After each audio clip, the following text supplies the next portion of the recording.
우리가 붙잡을 언약의 말씀의 제목은 인생을 바꾸는 질문이라는 제목입니다. 저는 21세기 안디옥 교회와 7천 목장의 모든 성도들은요, 그리스도만, 이 복음만 선포되는 주일 예배를 통해서 우리 믿음의 선배들이 공통적으로 체험한 네 가지가 있습니다. 여러분들도 체험하고 있는 줄 믿고 또 체험하리라 믿습니다. 어떤 거냐면요, 첫 번째입니다. 하나님은 세상에서 가장 연약한 나를 부르셨구나.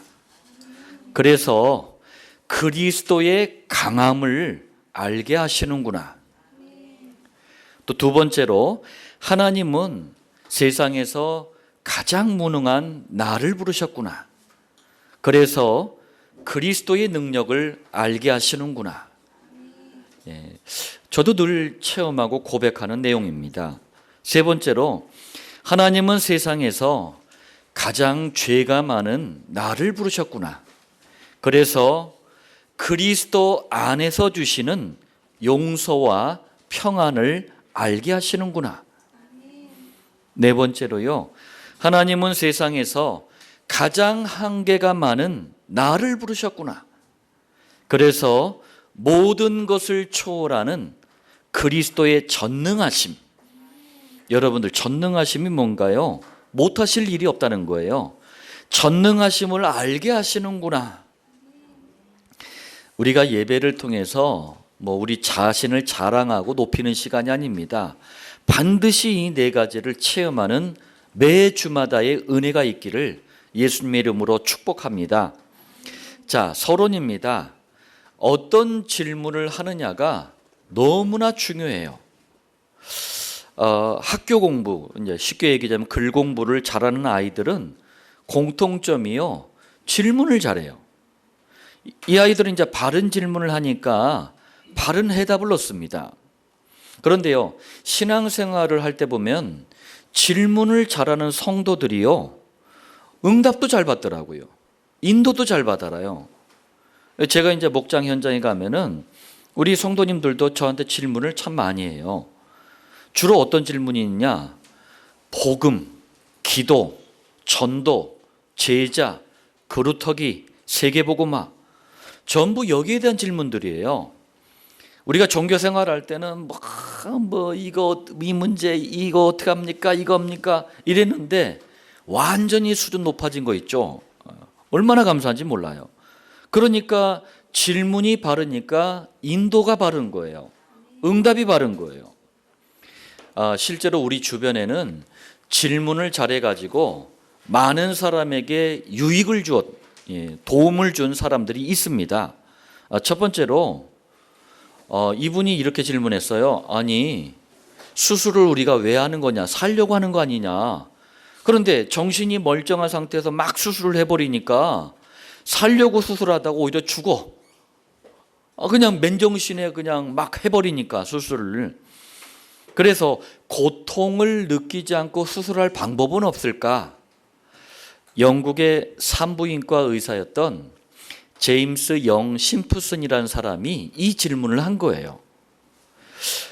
심프슨의 이 질문 때문에 마취약이 개발이 됐고, 지금도 수많은 사람들이 안전하고 편안하게 수술을 받잖아요. 두 번째입니다. 두 형제가, 아까 우리 용감한 형제처럼 두 형제가 있었는데 사람들은 전혀 생각하지 않았던 엉뚱한 질문을 한 거예요. 아니, 저 하늘을 헐헐 날아다니는 새처럼 우리 인간들도 날아다닐 수 없을까? 정말 엉뚱한 질문이잖아요. 이 질문을 한 거예요. 윌버 라이트, 오빌 라이트, 이 라이트 형제의 질문이었어요. 지 질문이 지금도 수많은 사람들이 편안하게 막 세계 여행 다니고 그러잖아요. 다닐 수 있는 비행기를 개발하게 만든 질문이었습니다. 세 번째예요. 자, 우리는 수돗물, 또 정수기 물, 몸에 좋다는 온갖 막 생수 이런 거 마시잖아요. 그런데 전 세계 7억 5천만 명 이상이 매일마다요, 깨끗한 물이 없어가지고 고통을 받고 있어요. 그 중에 매년마다 250만 명은요, 이 깨끗한 물이 없어서 죽어가고 있습니다. 특히 아프리카 대륙 여러 나라에는 물 때문에 고통을 받는 사람들이 너무나 많아요. 자, 이런 시대적인 상황 속에서 덴마크 기업가 중에 한 사람, 미켈 베스터가르트 프란젠이라는 사람이 이 아무도 하지 않는 질문을 한 거예요. 너무 지저분한 물 때문에 사람들이 이렇게 죽어가는데 손쉽게 물을 정수시켜 가지고 안전하고 편안하게 물을 마실 수 있는 방법은 없을까? 이 질문을 한 거예요. 자, 이 질문 때문에 라이프 스트로라는 생명 빨대라는 이 물건이 개발이 됩니다. 이게 저도 이제 사진을 한번 봤는데 한 25cm의 약간 두꺼운 빨대처럼 생겼어요, 모양이. 그래가지고 여기다 물을 넣고 이렇게 그냥 바로 빨아 마시면 되는 거예요. 이렇게 원형 통으로 된 기다란 빨대예요. 그 안에 물 넣고 그냥 빠는 거예요. 아무리 더러운 물도 그 안에다 넣고 그냥 빨면 돼요. 순식간에 이게 정화가 돼가지고 깨끗한 물을 마시는 거예요. 근데 이 빨대 하나가 700리터의 물을 정화시킬 수 있다 그래요. 그러니까 한 사람이 1년 동안 충분히 마실 수 있는 양이 한 700리터 정도 된다 그래요. 자, 여러분, 이렇게 질문을 잘해도 많은 사람에게 유익을, 도움을 줄 수 있단 말이에요. 자, 여러분들 서론의 말씀을 기억하시면서 본론 첫 번째입니다. 성경을 보면은요, 복음에 관계된 살리는 질문도 나옵니다. 또 반대로 복음과 상관없는 잘못된 질문도 나와요. 그런데 잘못된 질문은 언제나 비극적인 결과를 가져옵니다. 망하는 사람들의 공통점을 한번 쭉 보세요. 전부 질문을 틀리게, 질문을 이상하게 하니까요, 잘못된 진단이 나오는 거예요.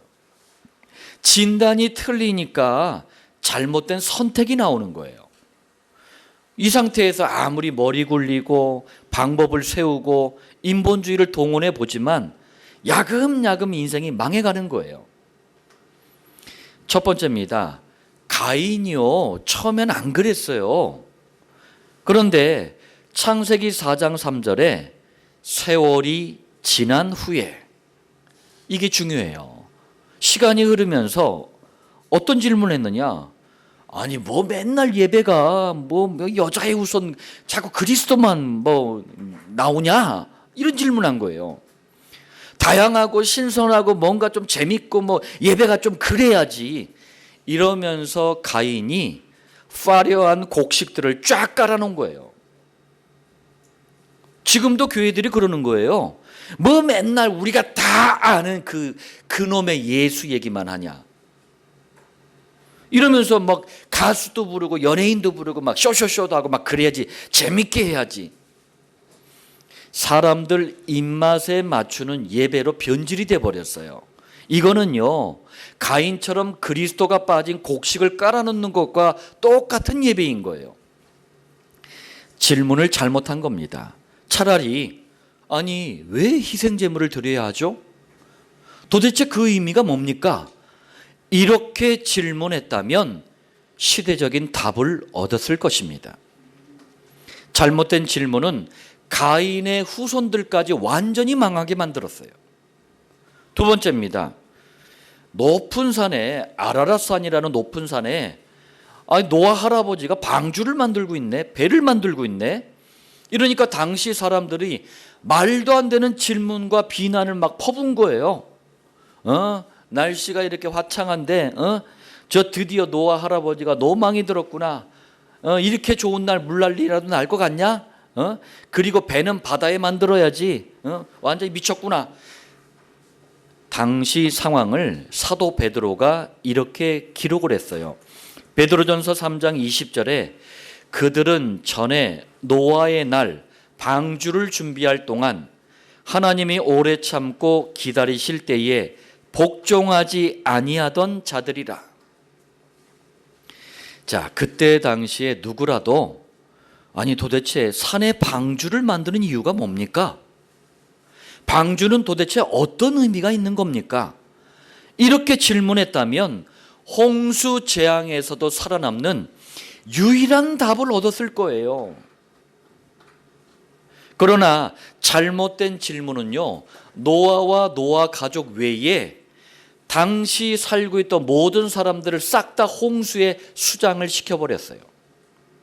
베드로전서 3장 20절에 방주에서 물로 말미암아 구원을 얻은 자가 몇 명뿐이니 겨우 8명이라.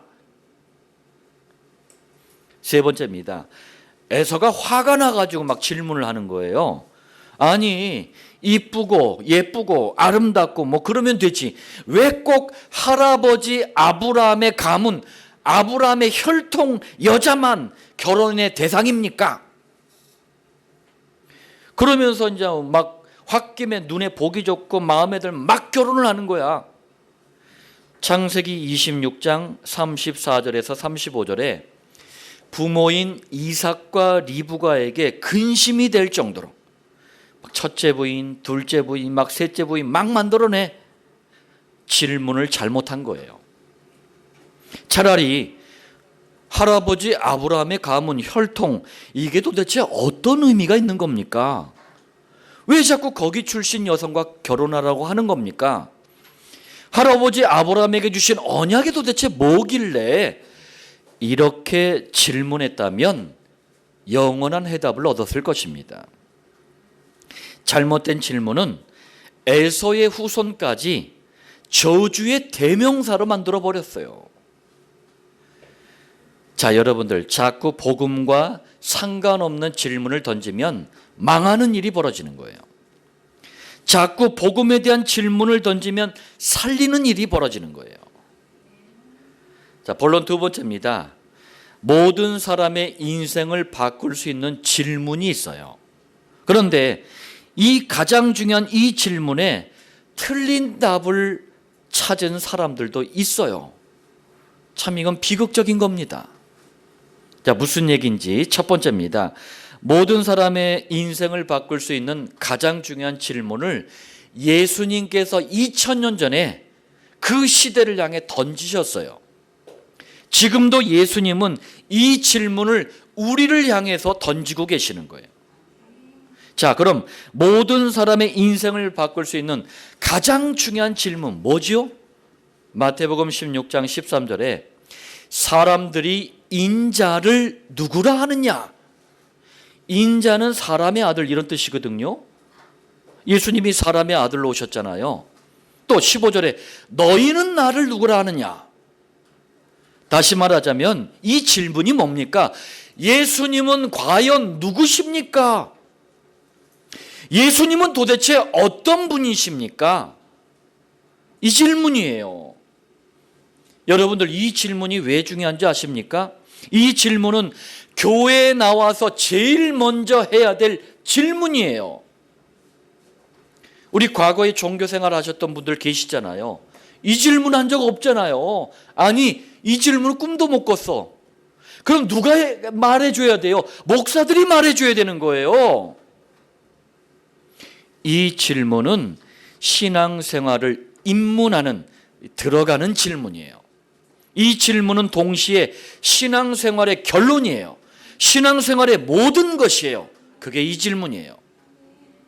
또 이 질문은 창세기 3장 사건 이후로 모든 사람들에게 대물림되어 있는 게 있어요. 원죄, 사단, 지옥 문제예요.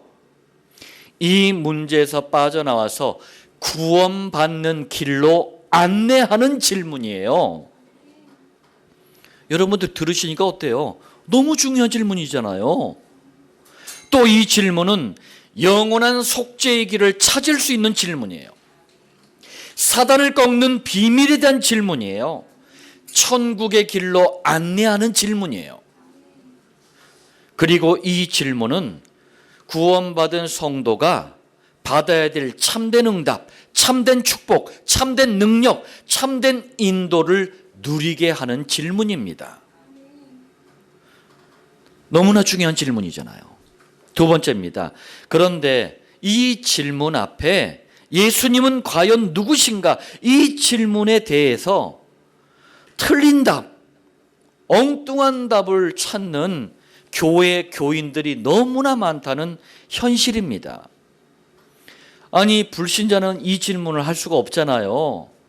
교회에 나와서 교회 다니는 사람들만이 할 수 있는 질문인데 여기에 질문에 대한 틀린 답을 찾은 교인들이 너무나 많아요. 그럼 도대체 어떤 틀린 답입니까? 마태복음 16장 14절이에요. 이 질문을 딱 던지시니까 이르되 더러는 세례 요한, 더러는 엘리야, 어떤 이는 예레미야나 선지자 중에 하나라 하나이다. 무슨 말이죠? 예수님을 그냥 대강 보니까 불의에 저항을 해. 소외된 자를 위해서 싸워. 정의를 실천하는 분처럼 보이는 거예요. 이것을 세례 요한으로 비유를 한 거예요. 지금도 예수님이 누구신가 이 질문에 대한 답을 세례 요한으로 찾은 교회와 교인들은요, 막 뛰두르고 그냥 강목, 쇠파이프 화염병 던지면서 정의, 평화, 해방을 위해서 싸우는 게 예수님을 믿는 거래. 예수님을 대충 보니까 무리를 걷지, 죽은 자를 살리지, 병든 사람들을 마구 치료를 하지, 능력이 장난이 아닌 거예요. 이것을 엘리야로 비유를 한 거예요. 지금도 예수님이 누구신가 이 질문에 대한 답을 엘리야로 찾은 교회와 교인들은요, 능력, 은사, 체험, 신비, 이런 걸 체험하는 걸 예수 믿는 거래. 예수님을 틀리게 보니까 가난한 자를 위해서 봉사하시는 것 같아. 불쌍한 사람들을 구제하시는 것 같아. 이렇게만 보이는 거예요. 이걸 예레미야로 비유한 거예요. 지금도 예수님이 누구신가라는 질문에 대한 답을 예레미야로 찾은 교회와 교인들은요, 구제, 사랑, 봉사, 이걸 예수님 믿는 거라고 착각을 하고 있는 거예요. 자, 또 예수님을 다른 눈으로 보니까 인격이 너무 훌륭해, 수준도 너무 높아, 도덕적이지, 윤리적이지, 이렇게만 보이는 거예요. 이것을 선지자로 비유한 거예요. 지금도 예수님이 누군가 이 질문에 대한 답을 틀리게 찾은 교회와 교인들은요, 인격, 수준, 윤리, 도덕, 이걸 높이는 걸 예수님 믿는 거래. 그래서 저를 처음 만난 분들은요, 갑자기 제 앞에서 자기가 지은 죄를 고백을 하고 자백을 하고 회개를 하고 그래. 그래서 제가 그랬어요. 저는 그리스도가 아닙니다. 그거는 하나님께 하시고요. 왜 그래요? 착각을 하고 있는 거예요. 너희는 나를 누구라 하느냐? 가장 중요한 이 예수님의 질문 앞에 틀린 답을 찾으면 잘못된 신앙이 나오는 거예요. 결국에는 이것 때문에 인생까지 완전히 실패하는 겁니다. 그런데 목사가 돼가지고, 중직자가 돼가지고, 교인이 돼가지고 내가 인생에 당하는 실패의 원인조차도 몰라. 너무나 안타까워요, 현장이.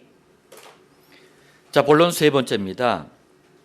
그런데 우리들처럼 인생을 바꾸는 질문에 올바른 답을 한 믿음의 선배들도 있어요. 자, 첫 번째입니다. 요한복음 3장 1절로 21절이에요. 이분은 바리새인입니다. 이 바리새인들의 공통점, 굉장한 수재들이에요. 율법적인 열심이 대단한 분들이에요. 철두철미한 분들이에요. 자, 그리고 산헤드린 공회, 당시의 이스라엘의 신앙과 정치, 사회, 문화, 윤리, 도덕 모든 것들을 주관하는 산헤드린 공회의 회원이에요. 니고데모입니다. 이분이 밤 시간에, 성경은 참 재밌어요. 예수님을 찾아간 시간을 굳이 언급을 했어. 밤 시간에. 왜? 창피해서. 다른 사람 모르게 예수님을 찾아왔는데 질문을 잘한 거예요. 여기서 거듭나는 비밀, 곧 영접의 비밀, 구원의 비밀, 하나님 자녀가 되는 비밀, 이것에 대한 질문을 던지고 답을 얻어버려요. 19장 39절에서 42절에 보면은 예수님이 그리스도의 일을 하시기 위해서, 완성하시기 위해서 뭘 지셔요? 십자가를 딱 지시잖아요. 십자가는 예수님이 이 땅에 오신 목적이에요. 이유예요. 그런데 그냥 막 위기가 왔다, 핍박이 왔다 해가지고 사도들 막 제자들이 싹 다 도망가고 숨어버렸네. 이렇게 살벌한 때에 니고데모만 예수님의 시신을 수습해서 장례를 치러줍니다. 그러면서 거기에 또 뭐라고 했는지 아세요? 전에 밤에 예수님을 찾아왔던 니고데모라고 소개를 해놔요.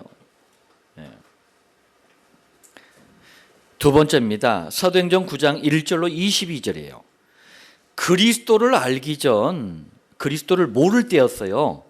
예수 믿는 성도들을 막 잡아 죽이고 막 핍박을 해. 누가? 바울이 그랬어요. 그래서 이제 다메섹으로 딱 지금의 다마스쿠스라는 그 동네로 싹 지나가고 있는데 부활하신 예수님이 직접 만나 주셔요.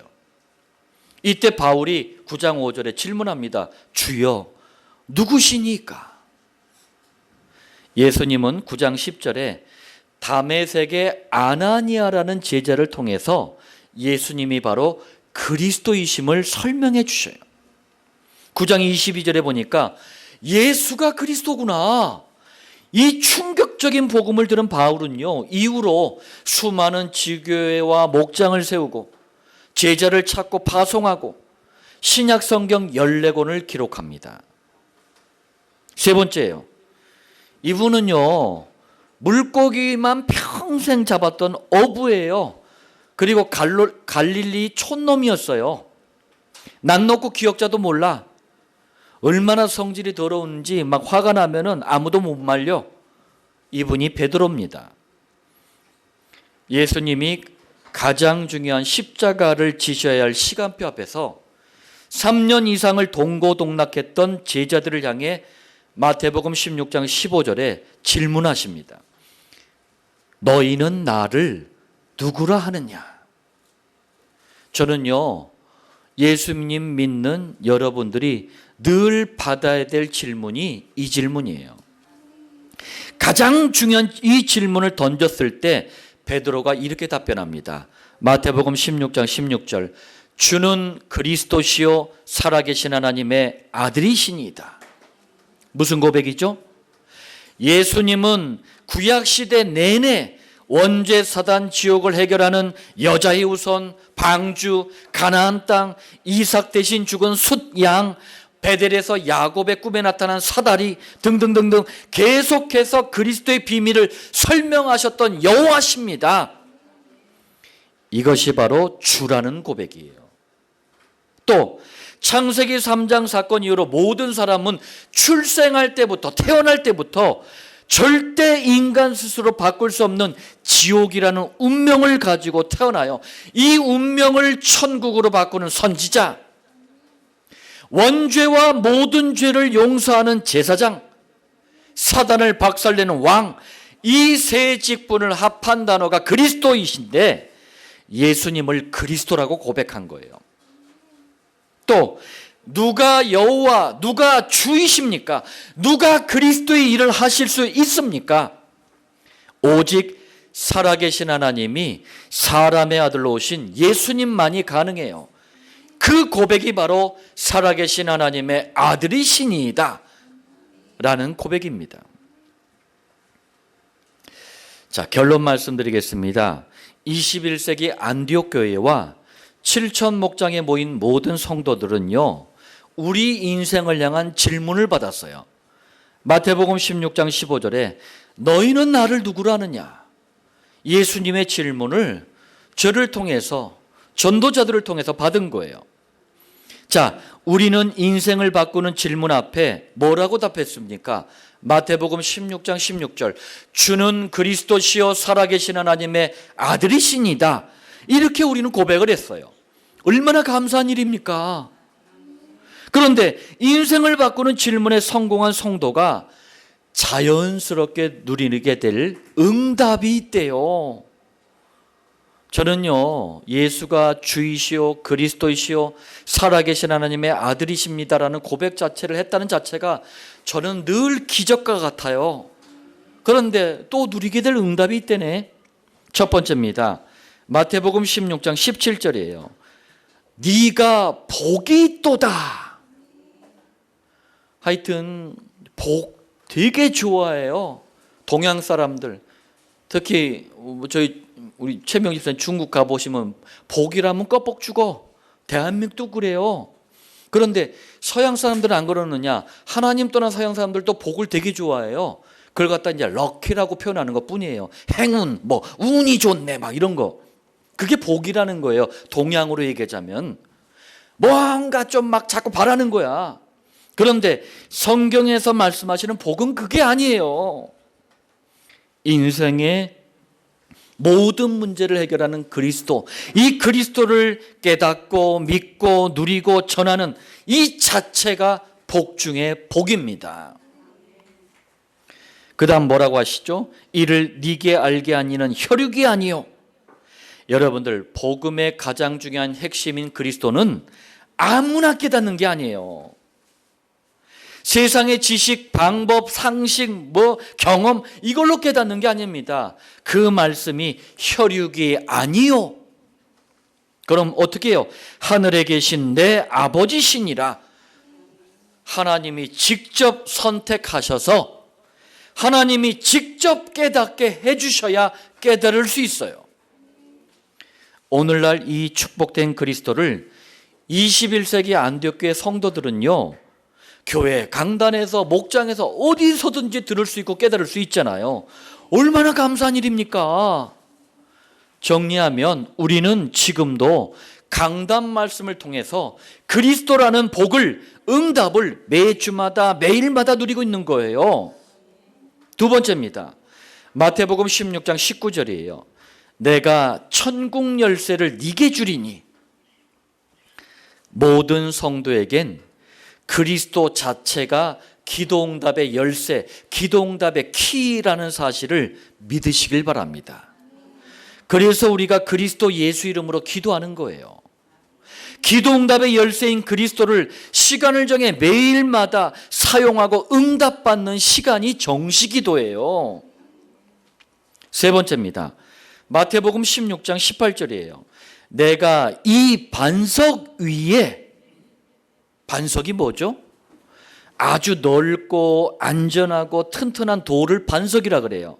이 반석이 성도에겐 그리스도라는 사실을 믿으시길 바랍니다. 그럼 반석 위에 내 교회를 세우리니 무슨 말씀이죠? 연약해도 그리스도만 말하고, 무능해도 그리스도만 누리고, 부족해도 그리스도만 전하는 교회가 예수님이 직접 세우신 교회고 예수님이 인정하시는 교회라는 말씀이에요.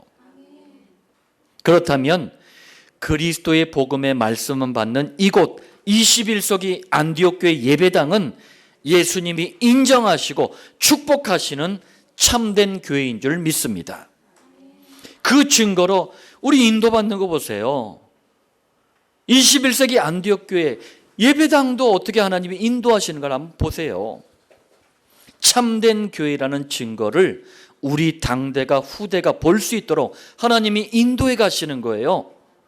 그리고 흩어져서 여러 현장에서 그리스도의 복음의 말씀을 받는 목장도 예수님이 인정하시고 축복하시는 참된 교회입니다. 자, 말씀을 마칠까 합니다.